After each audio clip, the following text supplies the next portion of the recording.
It's all woke. It's all woke culture. It's this culture of compliance. They want you to comply. That's what it's about more than anything. It's getting people to change, getting people to listen to you. Joe Rogan is a cultural commentator, podcast host, and former martial artist known for his unapologetic takes on controversial issues.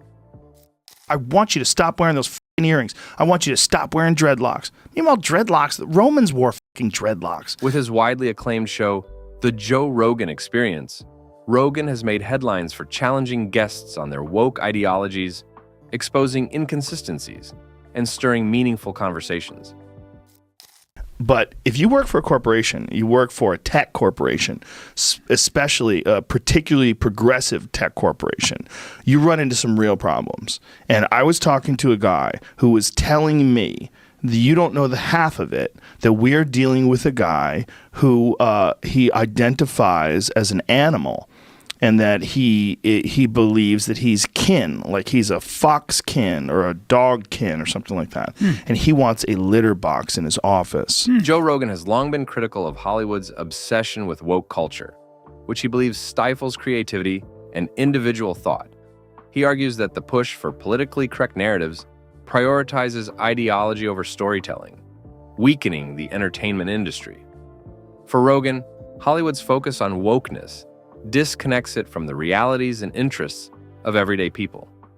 You're letting people be crazy. Correct. Look, when you're letting a 6'4" man compete in women's weightlifting because he's decided that he's a woman now, and now he's winning and he's wearing makeup and he looks like a gorilla and he's on stage lifting his arms up. Yay, diversity! Yeah. Like you're stealing from women. Rogan often highlights Hollywood's hypocrisy, pointing out how celebrities advocate for progressive ideals while living in gated mansions.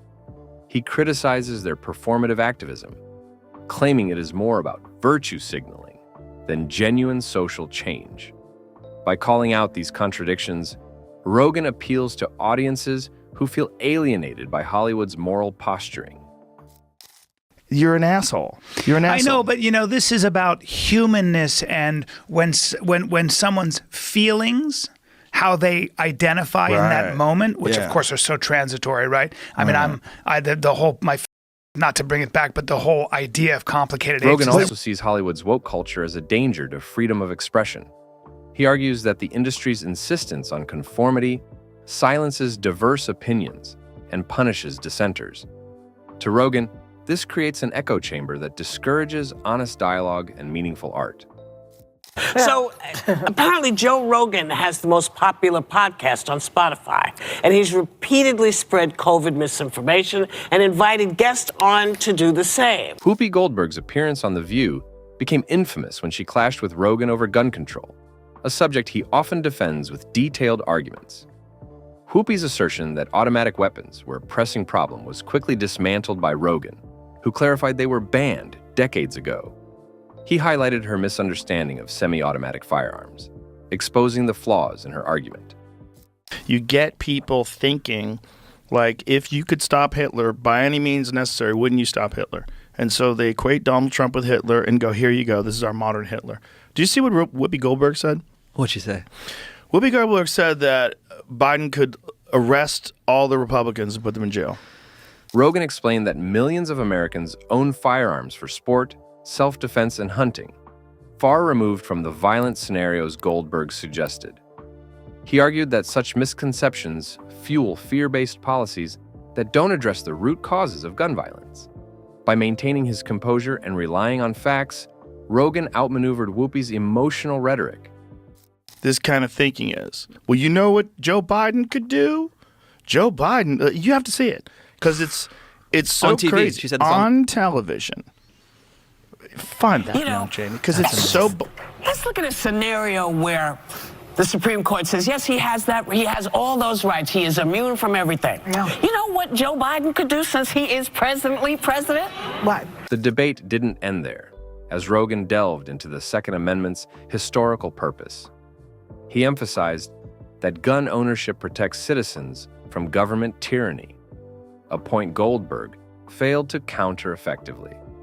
By the end of the exchange, Rogan's calm and factual approach left Whoopi's arguments in shambles. My point of view is that there's a reason, there's a distinction. There's a reason why we make the distinction to have male athletics versus female athletics.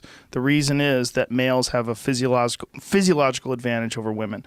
So in most sports, most physical sports, we do not have males compete with females. The question becomes when someone who is male transitions and becomes female, do those same physiological advantages apply? And what is the evidence? Well, the evidence in competition seems to be that it shows that it does apply. Adam Conover, a comedian and activist, faced Rogan on the controversial topic of trans athletes, leading to a fiery discussion. Conover defended trans athletes competing in women's sports, dismissing concerns about fairness. Rogan, however, argued that allowing biological males to compete against biological females creates an uneven playing field, undermining competition. Particularly in weightlifting, rugby, mountain biking, power-heavy sports that favor larger people, stronger bodies, males that transition to females have a significant advantage in their breaking world records. So if you're a woman and you're a natural woman and you don't take any extra hormones or male hormones, you're not taking steroids or any sort of performance-enhancing drugs, you're doing your very best to compete and you're at the top of the heap. But then someone comes along that was a man for 30 years and decides that they're going to be a woman, and this has happened, and literally transitioned a few months ago and competes as a woman and destroys records and dominates you in that sport. Rogan pointed to real-world examples of male-to-female trans athletes breaking records and dominating female competitors. He compared this to doping, suggesting that it's unfair to impose such advantages on female athletes. Conover attempted to deflect by questioning the existence of a perfectly level playing field, but Rogan remained steadfast in his logic. And that's not competing on a level playing field. That's a person who's biologically a male and who is a male for 30 plus years of having testosterone run through their body and affect their tendon strength and affect the shape of their bones and the mechanical advantages of the male hips versus the female hips. And then they're competing with smaller people who have been a woman their whole life. It's not fair. It's as much cheating as taking steroids when the other person doesn't, or taking performance-enhancing drugs when the other person doesn't, maybe even more so. Maybe even more so because you also have... The podcaster raised the issue of young children transitioning and its implications for sports, a subject Conover struggled to address. Rogan questioned whether society should prioritize ideology over fairness, leaving Conover visibly uncomfortable. The exchange became a masterclass in challenging woke narratives with reason and evidence. Well, I disagree, and I've. What do you disagree about? I've already. Well, my main point being the one that I already made, right? That I don't think that there is such a thing as a perfectly level playing field. I think we decide what kind of playing field we want to have. Sure, but we do make the distinction where we don't allow men to compete in women's divisions. And I think that distinction may be breaking down a bit. During a debate on abortion rights, Republican Representative Nancy Mace delivered a powerful argument that aligned with Rogan's views on the complexities of the issue. When Whoopi Goldberg argued against imposing religious beliefs on others, Mace calmly countered that the debate is about when life begins, not religion. Find out what races that lady's going to run and don't run those races. Yeah, run a different race. That's always been my advice. How do you feel about trans athletes? You know, it's a good question. I think we're really going to go through a cultural change on how we think about that. You know, it's morphing so quickly. You know what I mean? Mm-hmm. I'm very much, because I am of this opinion that there is no such thing as perfect fairness, and when we make those distinctions, we're always choosing who to allow. Mm-hmm. And because I think we should choose to allow trans people to participate in society.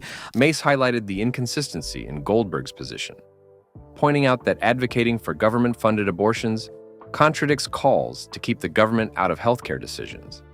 This struck a chord with Rogan, who often critiques woke ideologies for their lack of logical coherence. The debate left Whoopi floundering, unable to reconcile her conflicting arguments.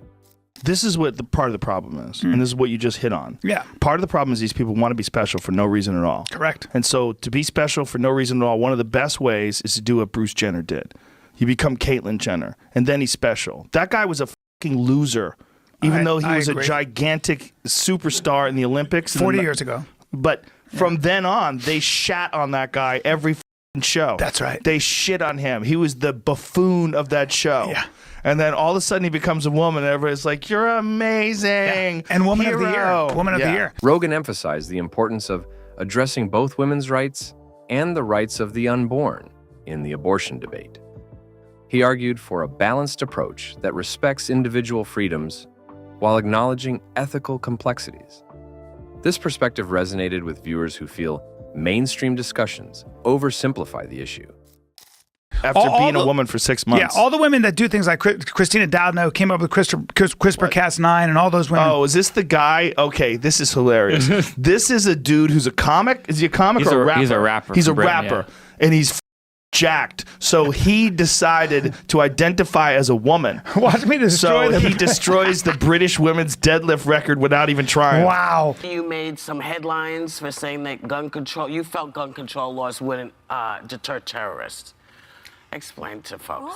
Interesting. Well, you know, these are these things where, first of all, I was in a situation. We do what we call the dog and pony. Right. We're out doing the dog and pony selling a picture, and you get sometimes you get what you feel is slightly ambushed by somebody who's really got an agenda, and that's sort of, I think, that's my opinion of what happened to me the other day. Kurt Russell, known for his rugged independence, joined Rogan to critique Hollywood's woke transformation. Russell argued that the industry's obsession with progressive ideals stifles creativity and alienates audiences. Rogan agreed, noting how Hollywood prioritizes virtue signaling over authentic storytelling. The last thing I like to watch is entertainers or actors get political. It's just something I can't stand watching.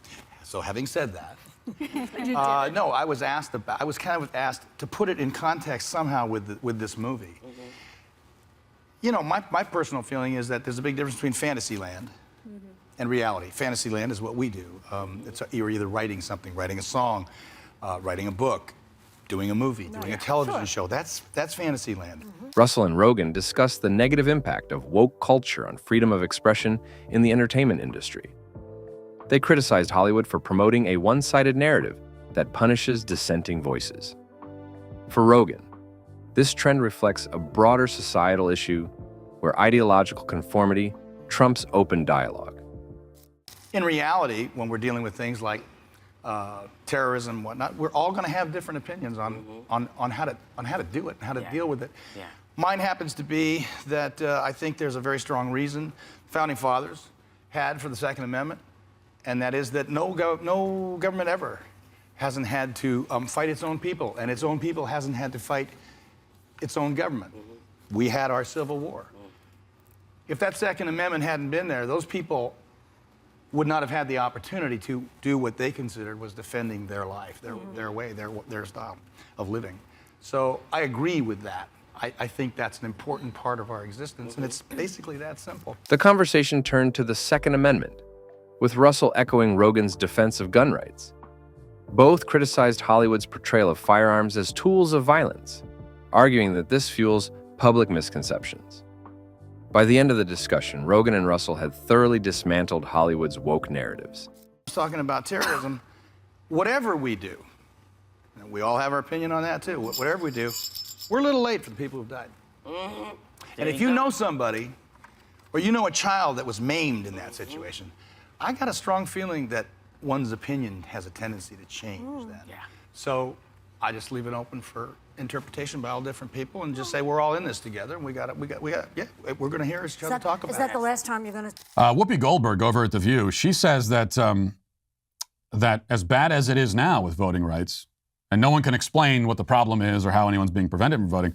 Conservative commentator Matt Walsh joined Rogan to dissect the woke narrative around climate change, sparking a heated debate. Walsh criticized celebrities like Whoopi Goldberg for linking natural disasters to climate change without a scientific basis.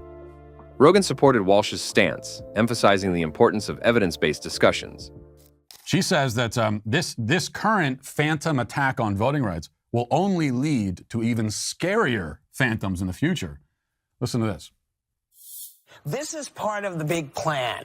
This is part of the big plan to control what happens in America. I believe what happens in America. The two discussed the dangers of politicizing climate science, with Rogan arguing that fear-mongering damages public trust. He criticized woke activists for oversimplifying complex issues to fit their narratives. For Rogan, honest dialogue is crucial for addressing environmental challenges effectively. I think it's one of the most eye-opening things that's ever been done on this whole gender confusion thing that we're going through right now in our culture. And it was just like one of those things where I had to watch. Like, so many people were like, you have to see this. You have to see this. Rogan and Walsh also delved into media sensationalism, which they believe amplifies misinformation about climate change. They argued that woke narratives distract from meaningful solutions, leaving audiences misinformed. This perspective resonated with Rogan's audience, who value critical thinking over ideological conformity. But instead, I think you did it masterfully. What you did is you just let these people explain themselves the way they would talk if you weren't there, the way they would talk to people who agree with what they're saying. And by not pushing back, I think you allowed them to let all the crazy out. Joe Rogan's fearless approach to challenging woke guests has made the Joe Rogan experience a cultural phenomenon. From Whoopi Goldberg's gun control gaffes to Adam Conover's flawed arguments on trans athletes, Rogan consistently exposes the inconsistencies in woke ideologies. Through logical reasoning and factual evidence, he fosters meaningful conversations that resonate with audiences tired of mainstream narratives.